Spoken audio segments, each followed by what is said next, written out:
Anda bayangkan, jika Iran tutup pula laluan laut kedua di kawasan ini, maka ekonomi Eropah dan Asia akan lumpuh. Selat Hormuz telah pun menjadi kawasan merah. Tapi sekarang, Iran dah bagi amaran. Jika musuh cuba untuk serang pulau-pulau miliknya, maka sasaran seterusnya adalah Bab el-Mandeb. Kita kena tahu, ini adalah selat yang terletak di antara Yaman dan juga benua Afrika. Setiap kapal yang berlayar dari Asia ke Eropah mesti melalui kawasan ini untuk sampai ke terusan Suez. Tapi ada satu perkara, selat Bab el-Mandeb sebenarnya tidak dikawal terus oleh Iran. Ia dikawal oleh proksi Iran yang berada di Yaman dan bertindak di atas arahan Iran. Sekarang bayangkan, selepas Hormuz, laluan ini juga ditutup, maka terusan Suez akan menjadi sama sekali tidak berguna. Laluan ekonomi terbesar di Eropah ini akan lumpuh sekelip mata. Dunia ada satu sahaja pilihan yang tinggal. Kapal-kapal ini perlu mengelilingi seluruh Afrika. Ini bermaksud setiap perjalanan akan bertambah selama 10 sehingga 18 hari. Perjalanan yang lebih jauh bermaksud lebih banyak masa, bermaksud kos minyak lebih mahal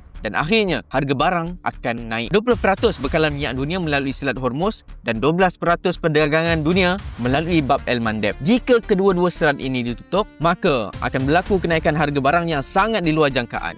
Dan anda sedar tak, sumber minyak dan gas menjadi rebutan kuasa-kuasa besar dunia dan macam-macam telah terjadi. Persoalannya, adakah renewable energy dah bersedia ataupun ia selamanya takkan mampu mengatasi oil and gas? Komen pendapat anda.